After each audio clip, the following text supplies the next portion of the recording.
परिचय। छात्रों, आज हम जैव प्रौद्योगिकी और इसके प्रक्रमों को जानेंगे। क्या कोई शब्द जैव प्रौद्योगिकी को परिभाषित कर सकता है? हाँ सर। सर, ये एक प्रौद्योगिकी है जिसका उपयोग उत्पादों को रूपांतरित करने और मानव जीवन हेतु उन्हें उपयोगी बनाने के लिए किया जाता है। बहुत अच्छे। वे प्रक्रम क्या हैं जिन्हें हम जैव प्रौद्योगिकी में शामिल करते हैं? सर, इसमें कृत्रिम डीएनए का निर्माण शामिल है। सही कहा। डीएनए का क्या अर्थ है? सर, डीऑक्सीरिबोन्यूक्लिक अम्ल। सही कहा। तो आओ इस पाठ में हम जैव प्रौद्योगिकी के सिद्धांत और प्रक्रमों के बारे में विस्तार से चर्चा करेंगे।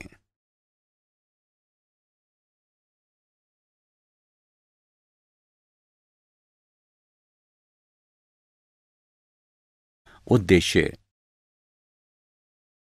इस पाठ के अंत में आप निम्न करने में सक्षम हो जाएंगे: जैव प्रौद्योगिकी के सिद्धांतों का वर्णन करना, एक कृत्रिम पुनर्योगज डीएनए अणु के निर्माण का वर्णन करना, पुनर्योगज डीएनए प्रौद्योगिकी के साधनों का वर्णन करना, डीएनए खंड के पृथक्करण एवं विलयन की चर्चा करना, क्लोनिंग संवाहक का वर्णन करना, पुनर्योगज डीएनए प्रौद्योगिकी के प्रक्रमों का वर्णन करना।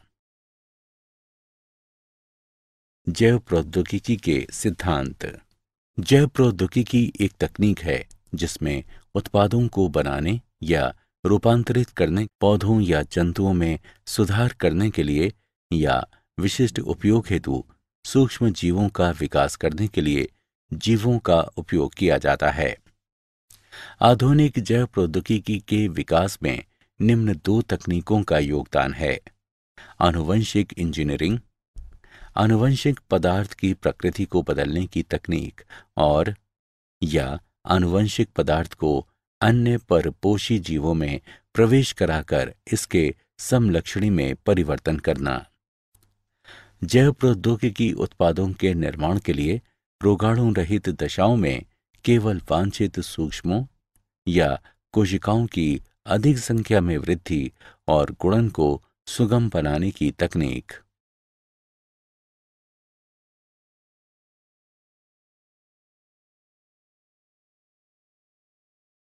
आनुवंशिक इंजीनियरिंग के सिद्धांतों का विकास।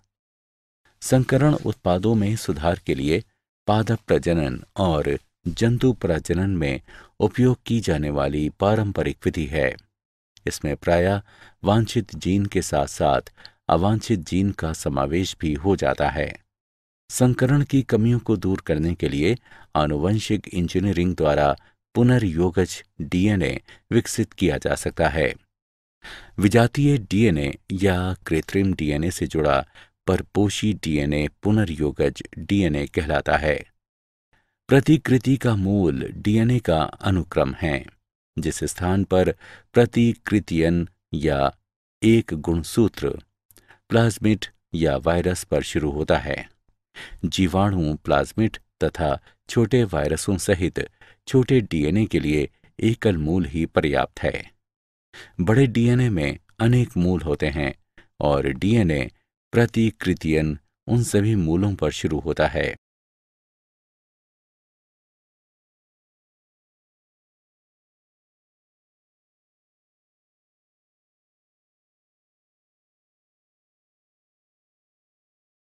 कृत्रिम पुनर्योगज डीएनए अणु का निर्माण। जब विजातीय डीएनए प्रतिकृति के मूल से जुड़ा होता है तो परपोषी जीव में डीएनए प्रतिकृति एवं गुणित हो सकते हैं। ये डीएनए क्लोनिंग कहलाता है। कृत्रिम पुनर्योगज डीएनए का निर्माण। प्लाज्मिड अतिरिक्त गुणसूत्र डीएनए हैं जो एक जीवाणु से दूसरे जीवाणु तक जीन या डीएनए स्थानांतरित कर सकते हैं। वे साल्मोनेला टाइफीमोरियम के प्लाज्मिड से प्रतिजैविक प्रतिरोधी जीन को प्रतिबंधन एंजाइम्स द्वारा काटकर अलग करते हैं। पृथक जीन डीएनए लीकेज एंजाइम द्वारा प्लाज्मिड से जुड़ा हुआ था। ये पुनर्योगिज डीएनए पात्रे बनाता है जो प्रयोगशाला की दशाएं हैं। इस पुनर्योगज डीएनए को साल्मोनेला से काफी मिलते जुलते इशारिकिया कोलाई जीवाणु में स्थानांतरित किया जाता है। प्रतिजैविक प्रतिरोधी जीन ई कोलाई में प्रतिकृति बना सकते हैं और बहुप्रतियां बनती हैं। ये जीन क्लोनिंग कहलाता है। जीव के आनुवंशिक रूपांतर में निम्न चरण होते हैं: वांछित जीन युक्त डीएनए की पहचान, चिन्हित जीन का परपोषी में स्थानांतरण, स्थानांतरित डीएनए को परपोषी में सुरक्षित रखना तथा उसकी संतति में स्थानांतरित करना। पुनर्योगज डीएनए तकनीक के साधन। प्रतिबंधन एंजाइम। प्रतिबंधन एंजाइम न्यूक्लिएजेस कहलाने वाले एंजाइमों के वर्ग में आते हैं। ये एंजाइम डीएनए द्विकुंडलिनी को विशिष्ट अनुक्रम पर काट सकते हैं। ये दो प्रकार के होते हैं: एक्सोन्यूक्लिएज, एंडोन्यूक्लिएज। एक्सोन्यूक्लिएज ये एंजाइम डीएनए के सिरों से न्यूक्लियोटाइड को अलग करते हैं। एंडोन्यूक्लिएज ये डीएनए के भीतर विशिष्ट स्थलों पर काटते हैं। ये एंजाइम डीएनए में पैलिंड्रोमिक न्यूक्लियोटाइड अनुक्रम कहलाने वाले विशिष्ट अनुक्रमों की पहचान करते हैं। पैलिंड्रोमिक न्यूक्लियोटाइड अनुक्रम ये क्षार युग्म का अनुक्रम है जो पढ़ने के अभिविन्यास को समान रखने वाले दोनों लड़ियों में एक जैसा पढ़ा जाता है। निम्न अनुक्रमों को 5 प्राइम से 3 प्राइम दिशा में या 3 प्राइम से 5 प्राइम की दिशा में पढ़ने पर दोनों लड़ियों में एक जैसा पढ़ा जाता है। 5 prime GAATTC 3 prime, 3 prime CTTAAG 5 prime. प्रथम प्रतिबंधन एंडोन्यूक्लिएज हिंड 2 था।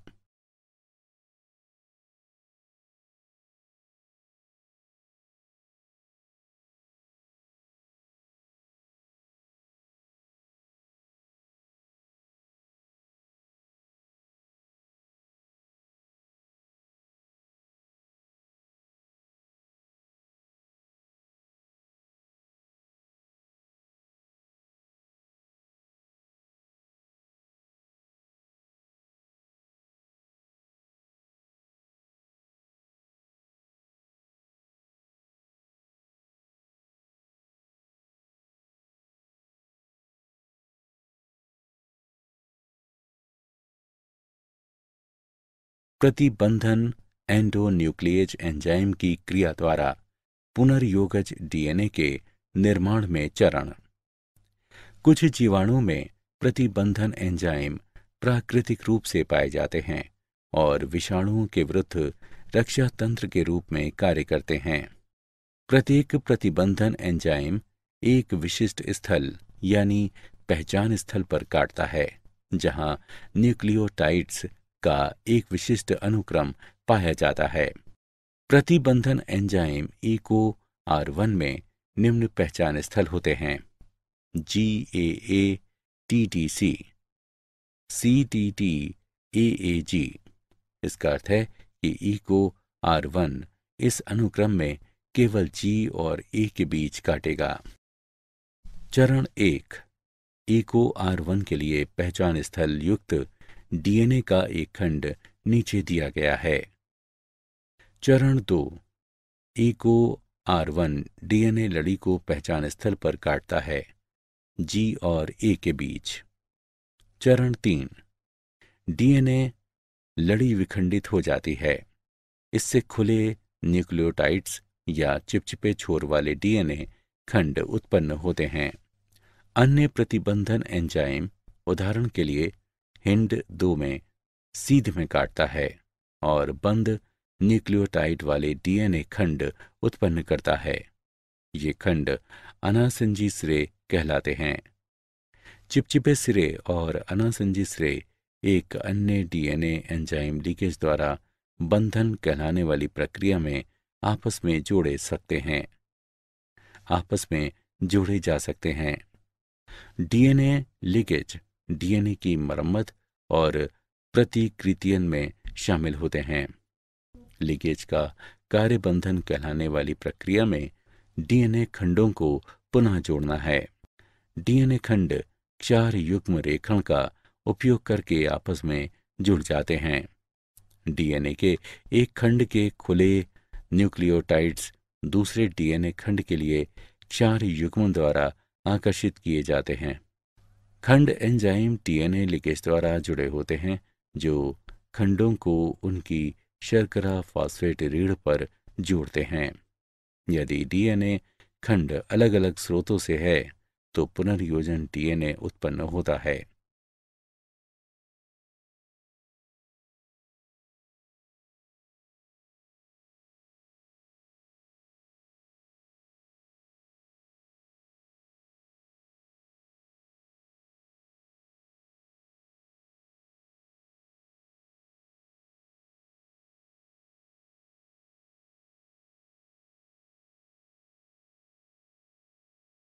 डीएनए का उत्पादन। पुनर्योगज डीएनए का उत्पादन प्रतिबंधन एंजाइम ईको की क्रिया के परिणाम स्वरूप होता है और बंधन को निम्नलिखित आरेख में दर्शाया गया है। एंजाइम दोनों डीएनए को समान आमाप पर काटता है। उसके बाद दोनों डीएनए खंडों को चिपचिपे सिरों पर जोड़ा जा सकता है और इसके फलस्वरूप पुनर्योगज डीएनए बनता है।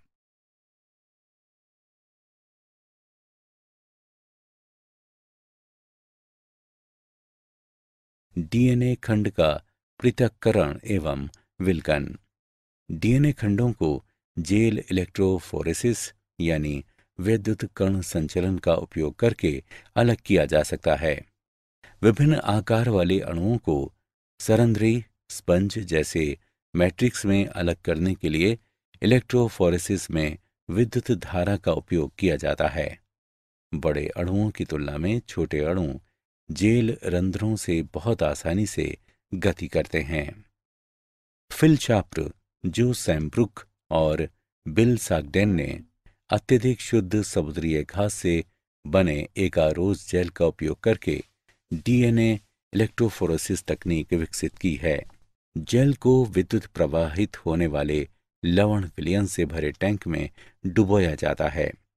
पिपेट का उपयोग करके डीएनए प्रतिदर्श को एगारोज जेल में बने स्थानों में लाता जाता है। डीएनए प्रतिदर्श रंगहीन होते हैं, लेकिन शोधकर्ता नीले रंग की ट्रैकिंग डाई मिलाते हैं। इससे प्रतिदर्शों को लादना और जेल से होकर डीएनए प्रवासन को आंखों द्वारा देखना आसान हो जाता है। डीएनए रीढ़ में स्थित फॉस्फेट समूह ऋणात्मक आवेशित ऑक्सीजन लेकर डीएनए अणु को पूरी तरह से ऋण आवेशित कर देते हैं। विद्युत धारा में ऋणात्मक आवेशित डीएनए इलेक्ट्रोफोरेसिस कक्ष के धनात्मक ध्रुव की ओर चले जाते हैं। डीएनए अणु एगारोज मैट्रिक्स के रंध्रों की रेप्टाइल जैसे सप्र की तरह की क्रिया द्वारा जेल से होकर स्थानांतरित होते हैं। दिए गए समय में छोटे डीएनए खंड बड़े खंडों की तुलना में तेजी से गति करते हैं और अधिक दूर तक जाते हैं। इस तरह डीएनए खंड एक एगारोज जेल में आमाप अनुसार अलग अलग किए जा सकते हैं।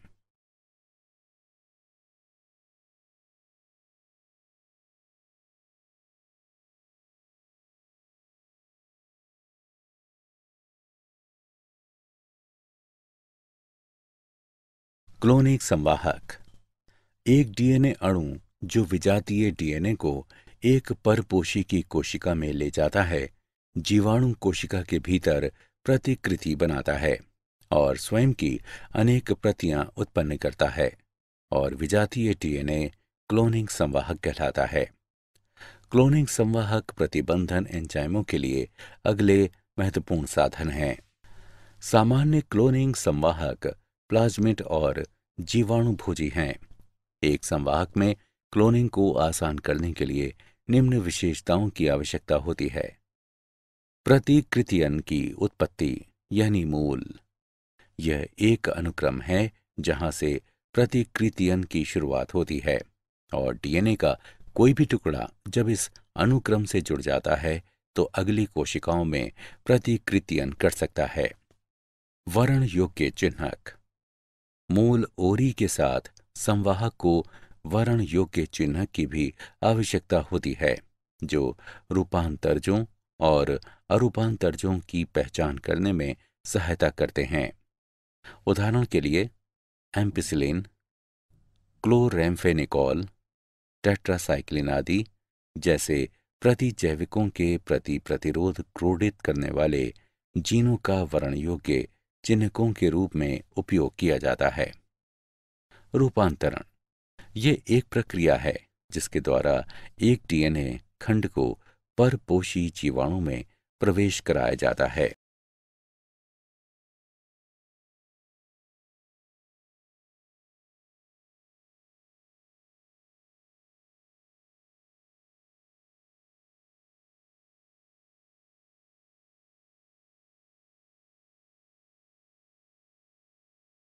क्लोनिंग संवाहक। क्लोनिंग स्थल ये वे स्थल हैं जहां पर विजातीय डीएनए जुड़ता है। निवेशी निष्क्रियता। प्रतिजैविक प्रतिरोधी जीन का उपयोग करके पुनर्योगजों का चयन करना एक जटिल प्रक्रिया है, इसलिए एक वैकल्पिक विधि विकसित की गई है।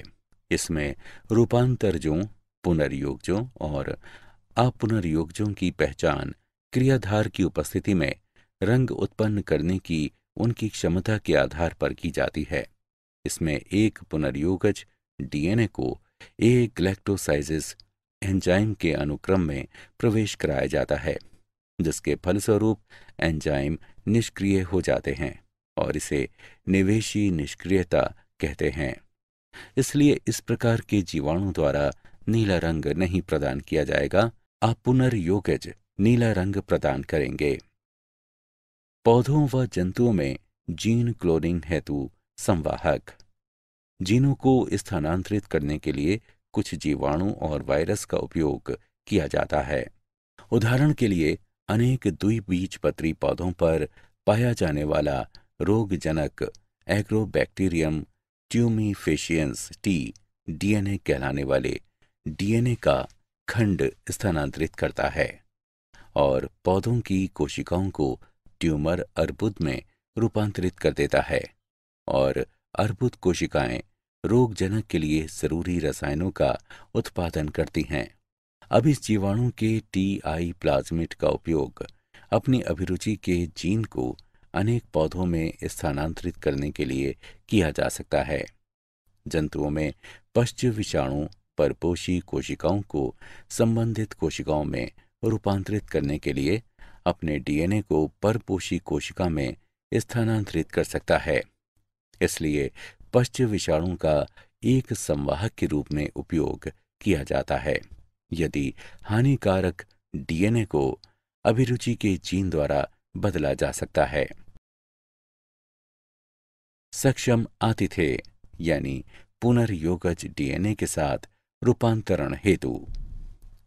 डीएनए जलरागी अणु होते हैं, इसलिए इसे कोशिका झिल्ली से होकर गुजारने के लिए कोशिका को कैल्शियम जैसे द्विसंयोजन धनायन की विशिष्ट सांद्रता के साथ संसाधित किया जाता है।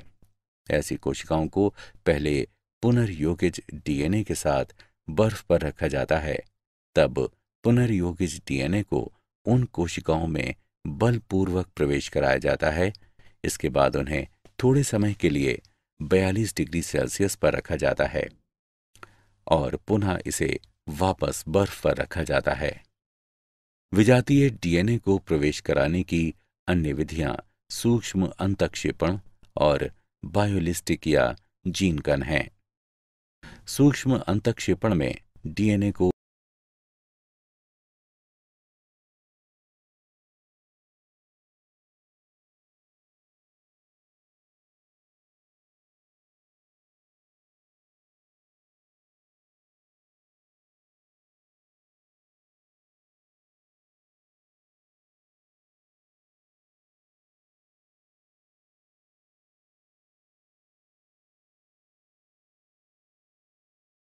पुनर्योगज के पराक्रम। पुनर्योगज डीएनए तकनीक में अनेक चरण शामिल होते हैं, जैसे आनुवंशिक पदार्थ डीएनए का पृथक्करण, डीएनए को विशिष्ट स्थलों पर काटना, पीसीआर का उपयोग करके अभिरुचि के जीन का प्रवर्धन, परपोषी कोशिका या जीव में पुनर्योगज डीएनए का निवेशन, बाहरी जीन उत्पाद प्राप्त करना, अनुप्रवाह संसाधन, आनुवंशिक पदार्थ डीएनए का पृथक्करण, प्रतिबंधन एंजाइम की क्रिया के लिए डीएनए को शुद्ध रूप में प्राप्त किया जाना चाहिए। ये लाइसोजाइम, सेल्यूलोज, काइटिनेज जैसे एंजाइमों से जीवाणु कोशिकाओं को संसाधित करके किया जाता है। डीएनए हिस्टोन, प्रोटीन और आरएनए के साथ गुंधे रहते हैं। आरएनए को रिबोन्यूक्लेज से उपचारित करके, जबकि प्रोटीन को प्रोटीएज से उपचारित करके अलग किया जाता है। अन्य अणुओं को उचित उपचार द्वारा अलग किया जाता है और अनंत गुत्वा द्रुत शीतित एथेनॉल मिलाने से शोधित डीएनए अवक्षेपित हो जाता है। डीएनए को विशिष्ट स्थलों पर काटना। शोधित अणुओं को इष्टतम परिस्थितियों में रखने पर प्रतिबंधन एंजाइम का उपयोग किया जाता है। प्रतिबंधन एंजाइम की वृद्धि जांचने के लिए पाचन एगारोज जेल इलेक्ट्रोफोरेसिस का उपयोग किया जाता है। पुनर्योगज डीएनए तैयार करने के लिए स्रोत डीएनए से काटा गया अभिरुचि का जीन तथा खाली जगह के साथ कटे हुए संवाहक को मिश्रित किया जाता है और लिगेज मिलाया जाता है। पुनर्योगज डीएनए प्रौद्योगिकी के प्रक्रम। पीसीआर का उपयोग करके अभिरुचि के जीन का प्रवर्धन। पॉलीमरेज श्रृंखला अभिक्रिया यानी पीसीआर विशिष्ट डीएनए अनुक्रमों का घातांकी प्रवर्धन प्रदान करती है। पीसीआर के लिए आवश्यक है डीएनए टेम्पलेट, कोई भी स्रोत जिसमें एक या अधिक लक्षित डीएनए अणु होते हैं प्रवर्धित किए जाते हैं। उपक्रमक समान G+C सामग्री के साथ साथ लगभग 10 से 18 न्यूक्लियोटाइड्स के रासायनिक संश्लेषित अल्प न्यूक्लियोटाइड का युग्म उपक्रमकों के रूप में कार्य करता है, जो एक दूसरे के प्रति सीधे डीएनए संश्लेषित करते हैं। एंजाइम सामान्य रूप से उपयोग किए जाने वाले दो एंजाइम हैं, टैग पॉलीमरेज और वेंट पॉलीमरेज। ये 95 डिग्री सेल्सियस पर 1 से 2 मिनट तक बचे रह सकते हैं। इस तकनीक में 3 चरण शामिल हैं। 1. विकृतीकरण, लक्षित डीएनए का गलन। द्विलड़ीय डीएनए से इसकी पूरक लड़ियों को पृथक करने के लिए उच्च तापमान यानी 15 सेकंड के लिए 95 डिग्री सेल्सियस का उपयोग करके इसे विकृत किया जाता है। डीएनए संश्लेषण के लिए प्रत्येक पृथक एक लड़ीय डीएनए टेम्पलेट के रूप में कार्य करता है। 2. उपक्रामक तापानुशीलन। विकृत डीएनए लड़ियों के लिए 2 अल्प न्यूक्लियोटाइड उपक्रमकों का तापानुशीलन अतिरिक्त उपक्रमक मिलाकर और 60 सेकंड के लिए लगभग 68 डिग्री सेल्सियस तापमान कम करके किया जा सकता है। उपक्रमक हाइड्रोजन बंध बनाते हैं जो डीएनए अनुक्रम के दोनों सिरों पर डीएनए का तापानुशीलन करता है। 3. उपक्रमकों का विस्तार, बहुलकीकरण। डीएनए पॉलीमरेज उपक्रमकों को बढ़ाने के लिए उपक्रमक की बहुलकीकरण प्रक्रिया की शुरुआत करता है, जिसके परिणामस्वरूप लक्षित डीएनए अनुक्रम की प्रतियों का संश्लेषण होता है। उपयोग किए जाने वाले 2 एंजाइम टैग पॉलीमरेज और वेंट पॉलीमरेज हैं। पुनर्योगज डीएनए प्रौद्योगिकी के प्रक्रम। परपोषी कोशिका या जीव में पुनर्योगज डीएनए का निवेशन। यदि पुनर्योगज डीएनए को जिसमें प्रतिजैविक एम्पिसिलिन प्रतिरोधी जीन स्थित होता है, ई कोलाई कोशिकाओं में स्थानांतरित किया जाता है, तो परपोषी कोशिका एम्पिसिलिन प्रतिरोधी कोशिकाओं में रूपांतरित हो जाती हैं। इस स्थिति में एम्पिसिलिन प्रतिरोधी जीन वर्ण योग्य चिन्ह कहलाता है। बाहरी जीन उत्पाद प्राप्त करना। विजातीय डीएनए जीन अभिव्यक्ति द्वारा वांछित प्रोटीन उत्पन्न करने के लिए प्रायः गुणित हो जाता है। जब प्रोटीन कूट लेखन जीन की किसी विषमजात परपोषी में जब प्रोटीन कूटलेखन जीन किसी विषमजात परपोषी में अभिव्यक्त होता है तो इसे पुनर्योगज प्रोटीन कहते हैं। अधिक मात्रा में उत्पादों को उत्पन्न करने के लिए 100 से 1000 लीटर आयतन वाले बायोरिएक्टर का उपयोग किया जाता है। बायोरिएक्टर वृद्धि परिस्थितियों यानी तापमान, पीएच, क्रियाधार, लवण, विटामिन, ऑक्सीजन का उपयोग करके वांछित उत्पाद प्राप्त करने के लिए अनुकूलतम परिस्थितियां प्रदान करता है। प्रायः विलोडन प्रकार के बायोरिएक्टर का उपयोग किया जाता है जो सामान्यतः बेलनाकार होते हैं या जिनके आधार घुमावदार होते हैं। विलोडक बायोरिएक्टर में ऑक्सीजन उपलब्धता व उसके मिश्रण का काम करते हैं। विकल्पतः हवा बुलबुले के रूप में बायोरिएक्टर में भेजी जा सकती है। एक बायोरिएक्टर में निम्न घटक होते हैं: एक प्रक्षोभक तंत्र, ऑक्सीजन प्रदाय तंत्र, झाग नियंत्रण तंत्र, तापक्रम नियंत्रण तंत्र, पीएच नियंत्रण तंत्र और प्रतिचयन प्रद्वार।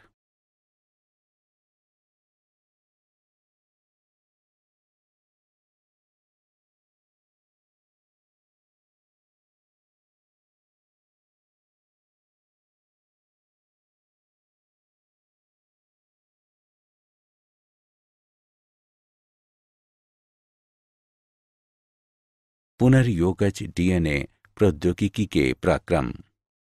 अनुप्रवाह संसाधन। इसमें पृथक्करण व शोधन शामिल है। इसे सामूहिक रूप से अनुप्रवाह संसाधन कहते हैं। औषधि के मामले में ऐसे संरूपण को चिकित्सीय परीक्षण से गुजारते हैं। अनुप्रवाह संसाधन प्रत्येक उत्पाद के लिए भिन्न भिन्न होता है।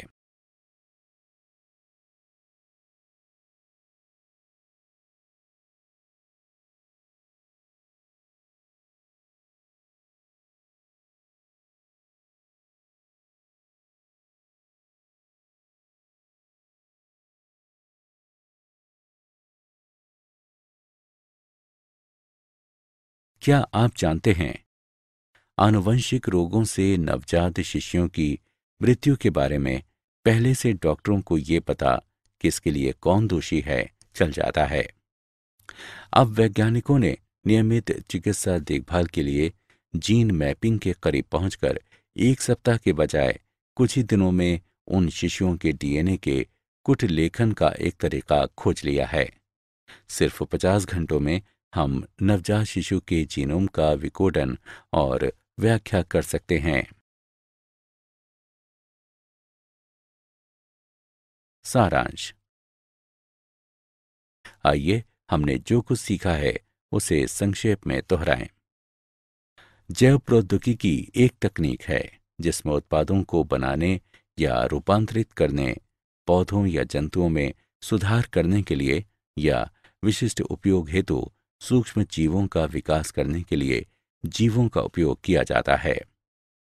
संकरण की कमियों को दूर करने के लिए आनुवंशिक इंजीनियरिंग द्वारा पुनर्योगज डीएनए विकसित किया जा सकता है।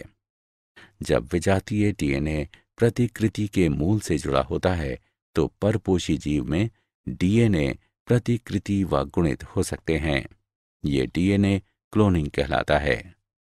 प्रतिजैविक प्रतिरोधी जीन ई कोलाई में प्रतिकृति बना सकते हैं और बहुप्रतियां बनती हैं।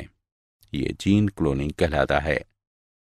प्रतिबंधन एंजाइम डीएनए द्विकुंडलिनी को विशिष्ट अनुक्रम पर काट सकते हैं। पुनर्योगज डीएनए प्रतिबंधन एंजाइम EcoR1 और बंधन की क्रिया द्वारा उत्पन्न किए जा सकते हैं। डीएनए खंडों को जेल इलेक्ट्रोफोरेसिस यानी विद्युत कण संचलन का उपयोग करके अलग किया जा सकता है। एक डीएनए अणु जो विजातीय डीएनए को एक परपोषी की कोशिका में ले जाता है, जीवाणु कोशिका के भीतर प्रतिकृति बनाता है और स्वयं की अनेक प्रतियां उत्पन्न करता है और विजातीय डीएनए क्लोनिंग संवाहक कहलाता है।